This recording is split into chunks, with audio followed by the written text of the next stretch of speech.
Welcome to the Rewrite Your Life Story podcast, hosted by your favourite duo, Stephen and Charlene. They're here to help you transform your mindset and create a positive outlook on life.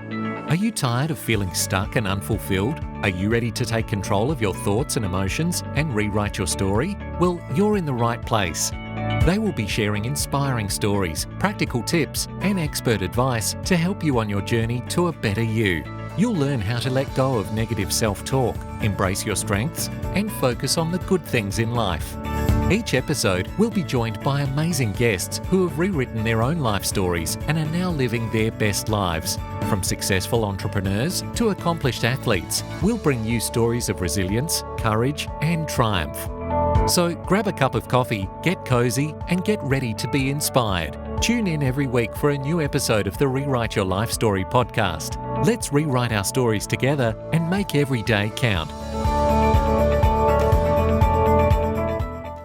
In today's episode, we interview Uroš Lovišček from Slovenia. Since 2020, he has helped hundreds of people and projects for clients. In 2022, he expanded his consulting business to international clients, and in 2023 began with a win, launching his first best-selling book, Master of Finances. Join us now as we dive into his story. Before we get started, we want to remind you that the information presented in this podcast is for educational and informational purposes only. The views and opinions expressed by the hosts and their guests are their own and do not represent the views of any organisation or entity. Additionally, any information presented should not be taken as legal, medical, or financial advice. Always consult with a licensed professional in the respective field for any advice or guidance. Now that we've got that out of the way, let's dive into today's topic and learn how to transform our lives through positive thinking and taking control of our stories. Thanks for joining us.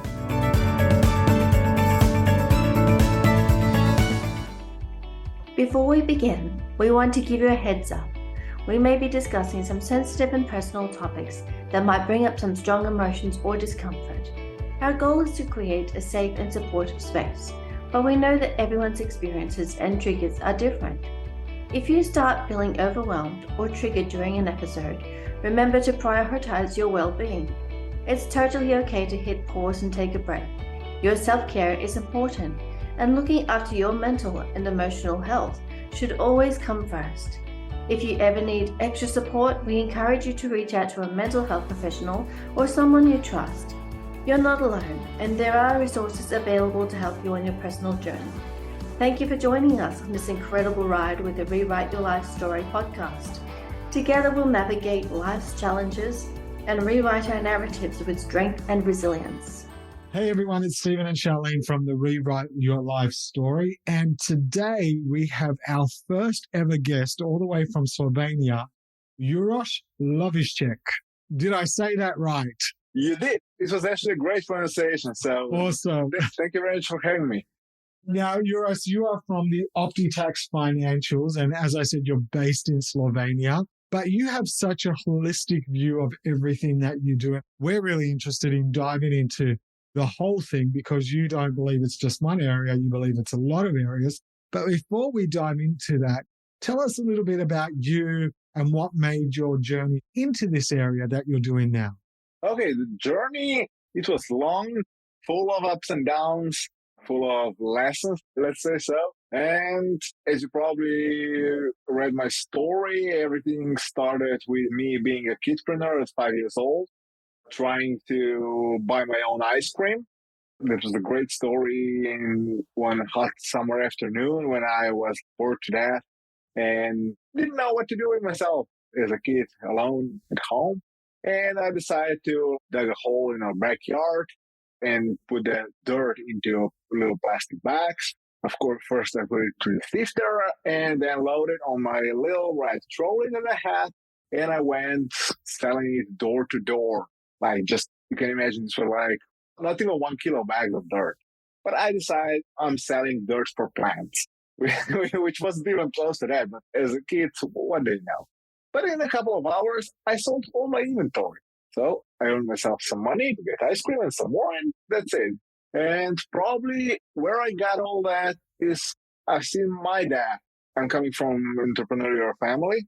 My dad has his own business, and he also established our family accounting firm that I'm still involved with. I'm running it at the moment. But back then, I was destined to succeed my dad from the young age. So I was included within the company actively since, 15 years old, something like that. And there come maybe my first struggle or first lesson when I really got comfortable with that. Because the school actually, you just have to finish it.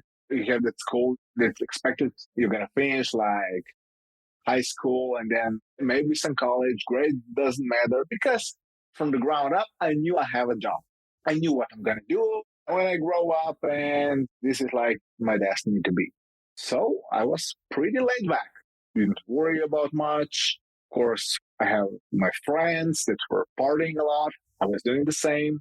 There was a bunch of alcohol involved and all that. And at a certain point at the time, mainly because of my fitness struggles, I was also, as with business, involved pretty heavily, 15 years old, something like that, in all the sports before.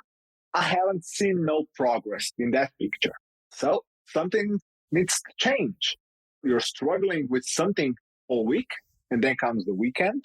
You let loose, you party. Of course, we were 18, 20 years at the time. Let's say normal for that age. But also comes a lesson later on. You struggle for something the whole week, and then comes the weekend and you smash it all together, back to ground zero, and you start from ground zero next week, Monday, again. And this goes on and on and on and on. So the point I realized this has to stop. We also started a business at the time. Although I was involved in our family company, accounting firm, I've always been since then, never got out of it.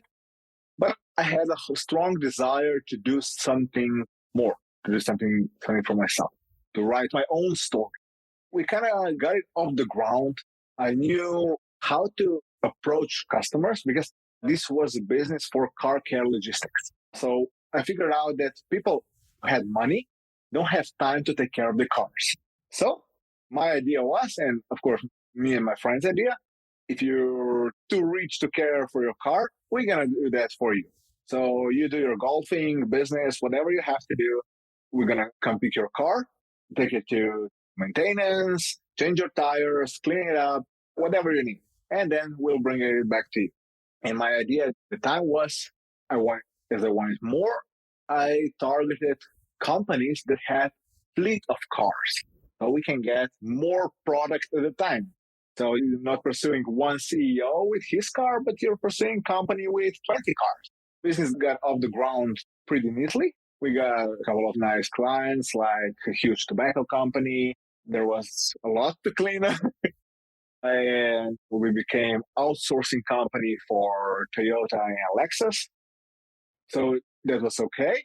But we still wait. When the recession came, this was like a luxury service that was cut off immediate. And you can imagine, I didn't have much struggle with that.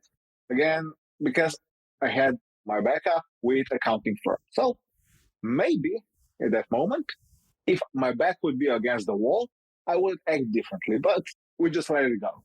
But later on, because accounting firm got hit a little bit later, of course, there is accounting, that's a dinosaur industry. It's never going to go away. Yeah. The principles changes a little bit, technology, but I think it's never going to go away. We struggled after all our clients struggled. So some bank went bankrupt, some got sold to bigger companies, some just closed down because they couldn't handle anymore. And then is when it hit us. And as a family, we had to bootstrap.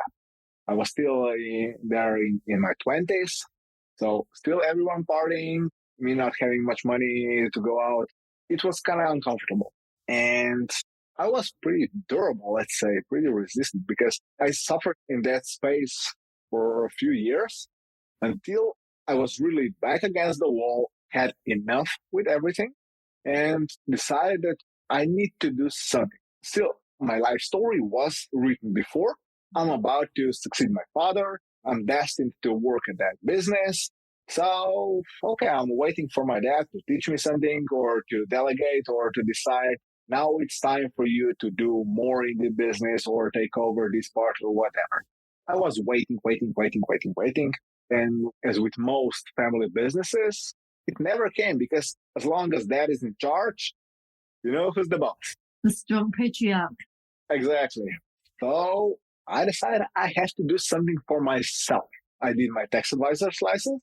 I was dealing with taxes within accounting business, so I was pretty familiar. I knew a bunch of things about it. I also even consult, but I didn't have my license to do it properly.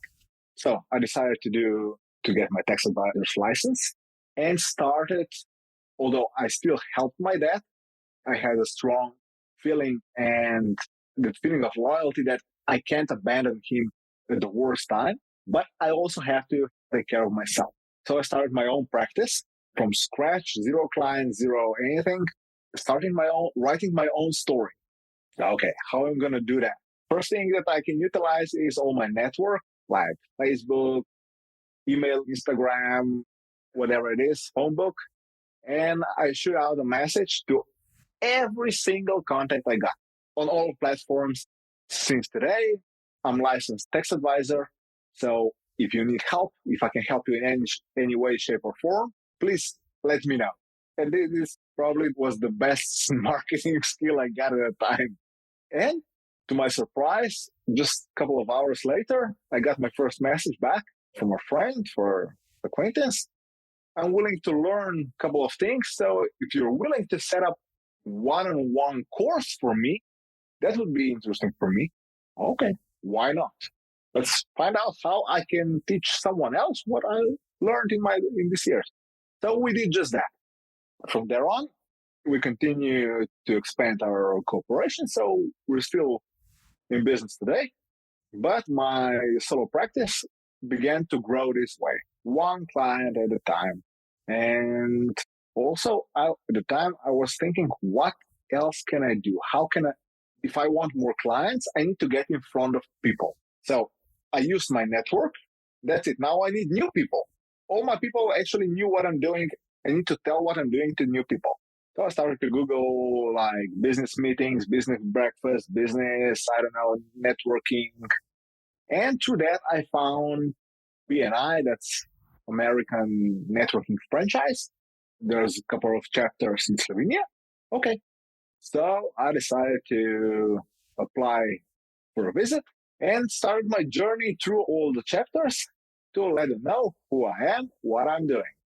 A few weeks later, I joined one chapter and I take advantage of it like 150%. I went to every meeting, not for my chapter, but for every single chapter, because I was the only tax advisor in Slovenia, in the whole network. I was at every conference, every meeting, whatever event it was, I was there shaking hands, building my figure, and part of writing my story, who I am and who I want to be and how I want to present, was also my outfit. As you can see, I'm like tattooed guy. Normally, what I feel best is like wearing shorts, snapbacks. I love that style. But if I want to present myself properly in a financial field, because who's going to listen to tax advisor in shorts? Like no one. I got to Zara at the time and we go back just a little bit. I was still broke at the time, like struggling. So I had to get the best or most flashy looking suit available for the least amount of money possible. I went to Zara when there was a sale going on. I got a really nice suit, like blue with white polka dot for 25 euros. It was a steal. I took it to a tailor just to make it fit perfectly, because it doesn't matter how expensive your suit is. If it doesn't fit properly, you just don't look good. You can have like the best designer suit in the world, but if things doesn't fit, you look like crap. So I built my character through that. And I put all my effort into the suit, like super tailored pocket square, tie, perfectly tailored shirt, tie pin that I got from my grandfather, like shiny shoes and everything. So all that put together for maybe $50, and I looked like $1,000,000. I stood out. I built a character that stood out from the crowd. Everyone noticed me because the suit was unusual. The fit was better than 95% of other men. The way I wore it, the confidence, because with that suit, I was like an alter ego of mine. What I imagined every single time, okay, now we're going to war, put an armor suit on, and now we're going to get it. Now we're smashing it. And this is how I acted with that. I built the whole story around that character. Of course, I had the knowledge, I had experience to back it up. Where I hadn't, I was willing and able to learn what I needed to very, very fast. So I was also studying sales and everything what goes with business.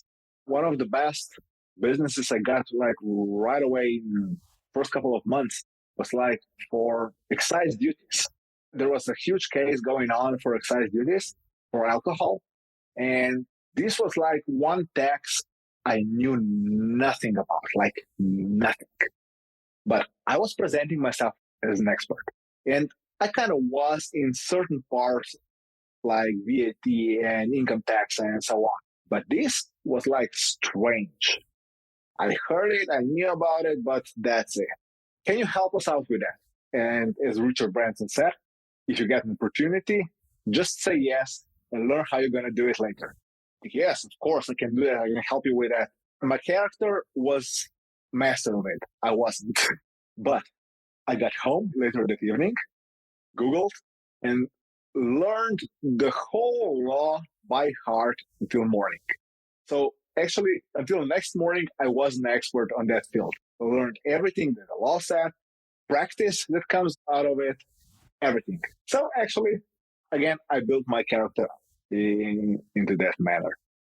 I'm just curious, going back, like this is amazing. I want to delve deeper into that character building in a moment. What was your father's reaction when you went out on your own? Did you become his competition? I didn't become his competition because I kind of went the other way. I didn't do accounting right away. Yes, along the way, I got a couple of accounting clients also because they just wanted to work with me. And as we all know, when you're starting something with like zero revenue income at the beginning, you just take whatever you can. And accounting clients are great because they build a predictable stream of income. Consulting, with tax consulting, you get one client, you deal with it, you get money, and then you have to get another one. With accounting, you kind of have predictable stream of income. So also naturally it took a couple of accounting clients, but I never abandoned my dad.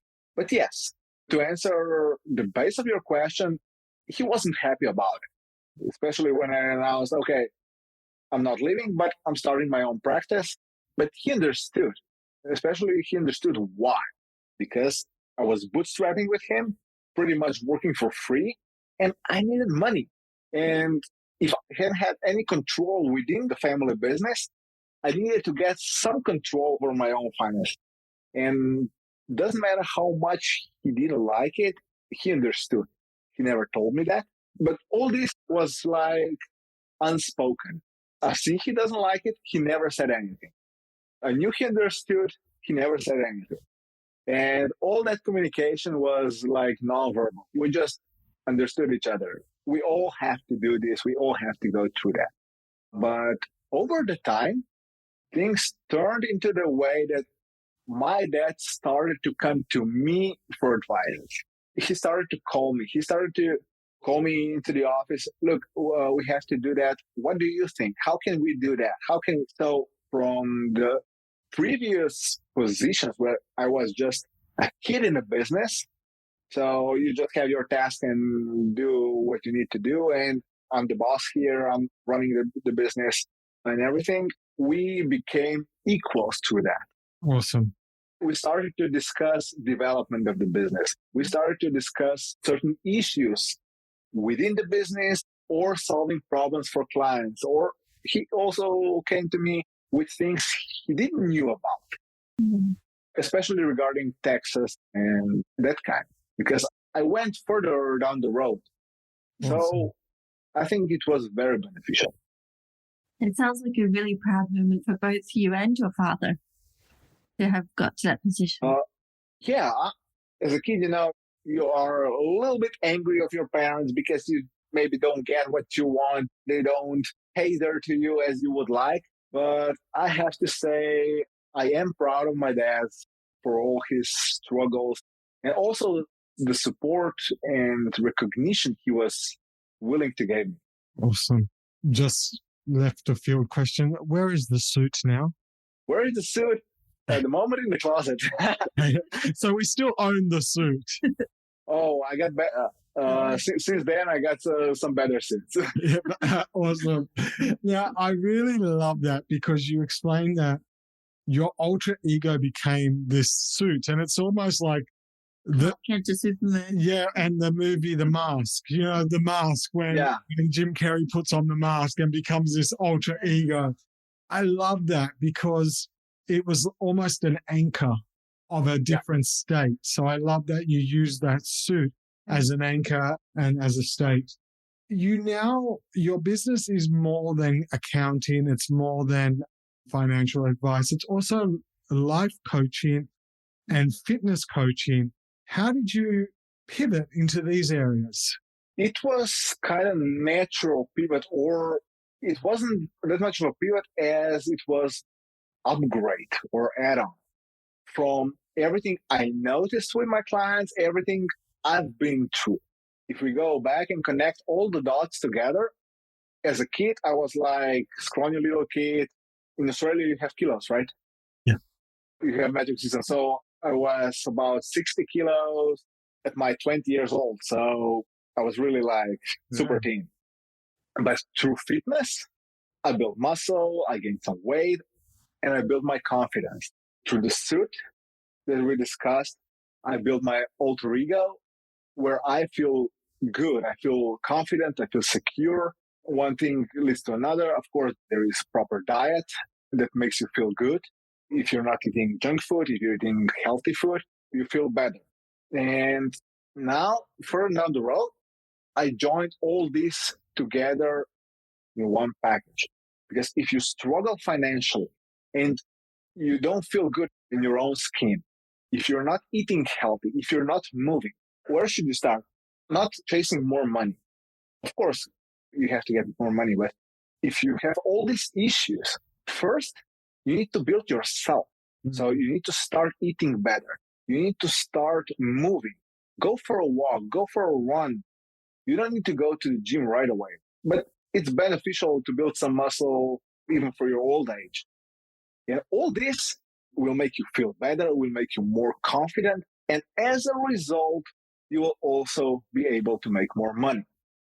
And all this will build your mindset too, because getting disciplined with your food, with your trainings and everything builds discipline, builds mindset. And if you convert that into the business, it's something that you can go on and on, even on the most difficult days when you don't feel to execute, especially in the beginning. Okay, I have to send out 100 emails and you're like halfway through or not even that, sending same email over and over. Oh shit, I have enough. I can't do that.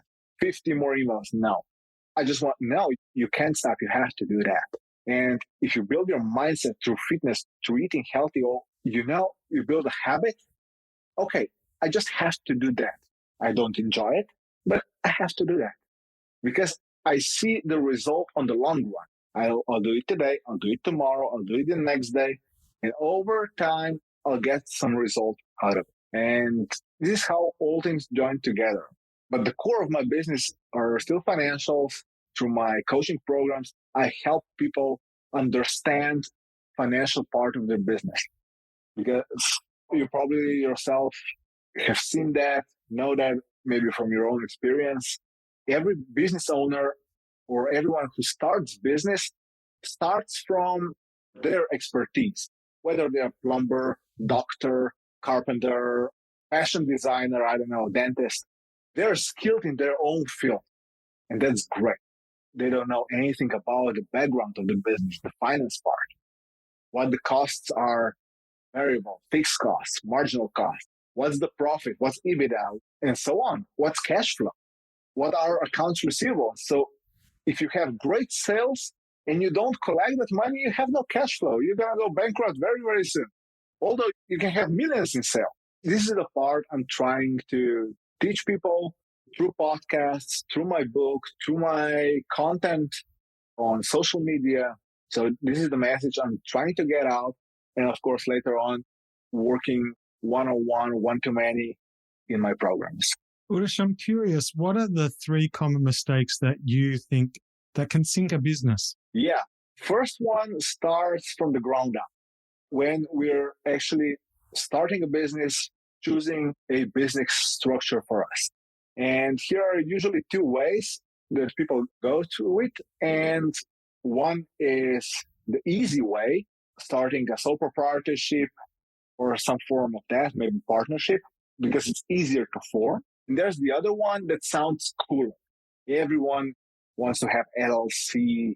It sounds good. They want to incorporate, but they don't know what this brings with it. And whichever they go with, it's usually the wrong one because they don't think why they want certain structure and what it's going to bring with it. And therefore, they usually pick the wrong one for their own choice. With sole proprietorship, you can drag money out of it, no problem, but your tax liabilities is higher. With LLCs, you get limited liability, so you're safe, you protect your family, your personal assets, you get some tax advantages, but you just can't pull money out of the company like your own pocket. So pros and cons for everyone. So it's advisable to discuss with someone who knows something about it before you start that. Second one is not understanding the basic numbers like sales, costs, expenses, and maybe even collecting all the invoices that goes with it. And if you don't understand your expenses like fixed costs, variable costs, you might not even be producing or selling in the right way. For instance, you have a nice online store with t-shirts, and of course, everyone wants to sell as much as possible. We all know how this goes. Many sites are running like buy 2, get 1 free shipping over $100 and so on. But if you don't understand costs correctly, you might end up losing money. You might be most profitable with 1 shirt. Second shirt might be okay. But if you're selling free shirts, you might be losing money. So you're better off selling 1 single shirt. And these are just shirts, but there's bigger scales of businesses that are much more detrimental if you don't understand your cost. And the third one is not having a cash flow forecast, which means not seeing in the future, not planning correctly. Entrepreneurs, as we all perceived, should be great planners, but in general, we are not. A real business owner, entrepreneur is a man or woman of action. So we get an idea and we want to execute it right away. Okay, I'm just going to produce these cups, these shirts, and I'm going to sell them tomorrow. How can we do that? This one's going to produce the shirt. This one's going to do the printing. And I'm going to do the website today. We're selling tomorrow. Let's do that. Cool. Put a little bit of effort into planning because in general, this is what we're not good at, although it seems we are. And this goes to planning a business and further on, planning your cash flow. And from cash flow, you can foresee troubles, issues arising months ahead. Therefore, you can address those issues today. So they're not going to even happen. Like, you can play with numbers. If you need to hire someone, you need to put money into marketing. If you want to invest in new machinery, new car, new vehicle, even taxes, all that comes from planning your cash flow. Great advice, Uroš. Just wondering, speak to us about your book and what gave you the inspiration to write your book. My book, it's Master of Finance, and the name suggests that not that I'm Master of Finance, but I want you to be. I want you to read this book and become Master of Finance.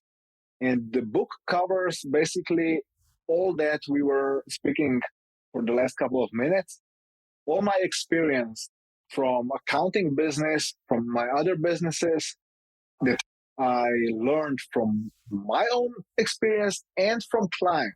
Because I have the opportunity to learn from other people's mistakes through my consulting. And all this is gathered within this book. What are the difference between business structures? How to pick the right one for you? What are actually financial statements and how to read them? Why should you know how to read them? How to plan your cash flow?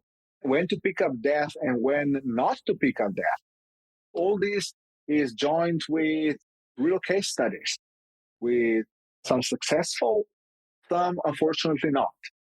So you can see right away how certain mistake, like little mistake, can sink a company without proper planning and thinking a little bit forward than today.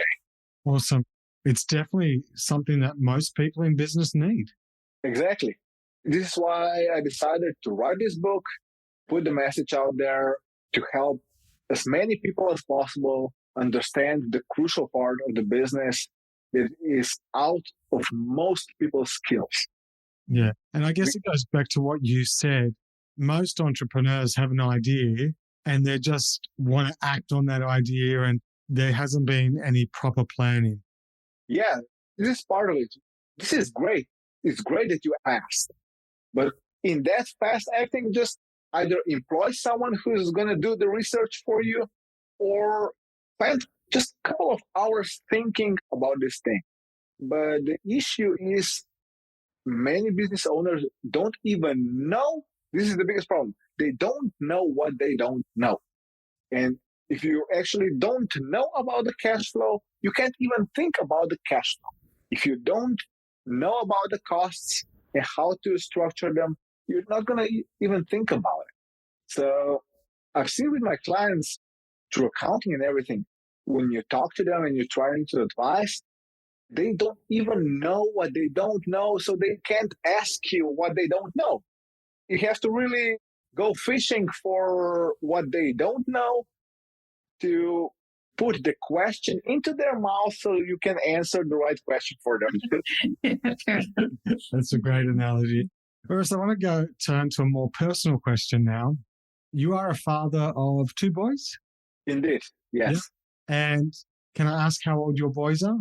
One is 5 and the other one is 7. Will they be joining your company? I don't know for the little one, but the older one already said he will, yes. Awesome. How do you balance being a business owner and a dad? Just some practical advice there for our listeners that are business owners and dads. That's super difficult. I'm lucky enough to work most of the time from home, from my home office. So therefore, I'm home a lot. So I get to see them going to school, coming back from school. So these are just like little moments that we got each other like almost every day. But of course, they see me working. I'm away. I'm kind of asking them to leave me alone to work on certain projects and so on. But one thing that I said probably the first day that the older one was born, I'm never going to say I don't have time. This is one thing that I said. I'm never going to say I don't have time. When the kid comes, Daddy, can you help me with it? Do this with me and so on. But I did broke that promise, and it always like hit me from behind, like a slap. You said you're not going to do that. Okay. And when he came to my office, Daddy, kick a ball with me, play a little football. Okay. I got up for a couple of minutes. We kick a ball for 5-10 minutes, maybe. Then I found a way to pass it to my mom when I was in the office with my dad, or at home just to pass it further on to his brother for them to play together. And then I sneak out. So I don't say I don't have time. I pull myself away for a couple of minutes, do something a little bit with them, and then try to sneak out to go on with my business. Second thing that I did was I set a days, like schedule a day a week. Tuesdays for the little one, Wednesdays for the older one, when we get to do something. So I spend time with each one of them separately. Experience is completely different as having both of them together. You really bond on an individual level. And one thing that we started lately, and I really love it, we started to train jiu-jitsu together with the older one. So unfortunately, we're not in the same class, but we make it like daily experience. We go to practice. His practice is first. I watch him how he do it. We have just a little gap before my practice. We grab some ice cream together. We talk what they did at practice, what happened at school earlier today, what he wants to share with me. Maybe we do some homework. We practice some math or whatever. Then it's my practice. He watch me do it. And then we go home, discuss a little more about it. Maybe he showed me some moves that he learned, asking him to teach me something. Then I try to teach him something about it. And then, of course, it's already time for bed. This is a real great bonding experience, doing the same sport to get as much together as possible. Awesome. Two of the things that we like to ask at the end of the podcast is one of them is, what advice would you give to someone who wanted to start to rewrite their life story? That's a good one. And this is one thing that I also do with my clients. I have like the whole file on it. First, write your current story. First, you have to identify what your current story is, because you can't change anything if you don't know where you are. Identify your current story. Then pull out your strengths and weaknesses. What's good in this story? What is not? Because what is good in this story, you don't have to scratch that. You have to build that or build on that. And what is bad in that story, kill it. Find a way to kill whatever is bad in that story. And then go like full imagination, write your new story, how you want your new story, your life to look like. Don't hold back.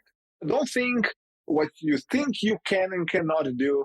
Just forget availability or possibilities and so on. Just write what do you want. From there on, develop daily tasks that are going to bring you one step closer to that new story. Yeah, that's really great advice. And just to be clear, we're talking about killing our weaknesses, right?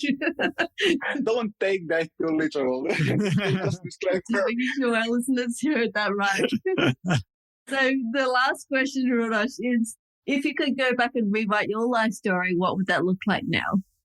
This is one thing I'm thinking a lot, many times actually, because every lesson is a stepping stone to get further on down the road. So I don't think I would change much. I don't think I would change much because if I would change something, I wouldn't get that experience. I wouldn't get that lesson, even if it's a punch in the face. So looking back, I wouldn't do much different.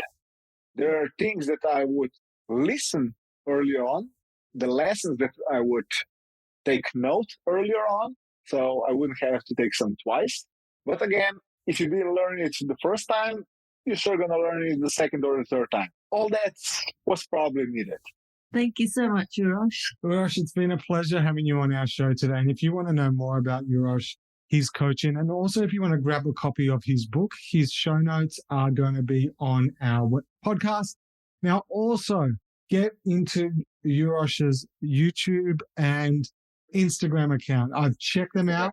There's a world of knowledge there. He does little short videos that you can check out and that give some really practical advice to business owners. So those links will be in the show notes. Uroš, thank you very much for being on our show today. Thank you, guys. The pleasure was all mine. I'm honored to be here with you, and it was a great experience. Thank you very much. Now that we've interviewed our guest, join Charlene and I as we recap today's episode. There was some really good practical advice in that. Absolute gems, right? Yeah, some really good practical advice for anyone who wants to start off in business, wants to rewrite their story. And I think that I'm definitely going to get a copy of Uroš's book because it's going to be some really good nuggets in there, especially being case studies. And I love case studies. Oh, I know you do. You cry on those. So I guess for me, it was the key nuggets were, one, choose what type of entity you're going to establish. So is it a sole practice? Is it a sole proprietor? Or is it a PTY Ltd? Getting clear on what you want. On what you want and the implications of that as well. I think that was really important. I love how he anchored himself to a suit. And though I don't like the term fake it till you make it, because I think that's Fought with danger, that term. It was a bit of that, but yet it was more of an anchor as this is the persona I'm becoming. Building that character. Building that character in that. And one of the things I noticed is that like those 3 key points of the mistakes that people tend to make and just not being clear as to why they want to do the business and not taking that time to actually think about the future. Like, how is it going to look? What is the cash flow going to be? What do they need to know about it? Thank you for listening to our podcast today. We hope you found it informative and inspiring. If you enjoyed this episode, please like and share it with your friends and family. Also, make sure to visit our website at www.rewriteyourlifestory.com.au to learn more about our mission, products and services. And remember, you have the power to rewrite your own life story. So go out there, face your challenges head on and create the life you've always wanted. We'll see you in the next episode.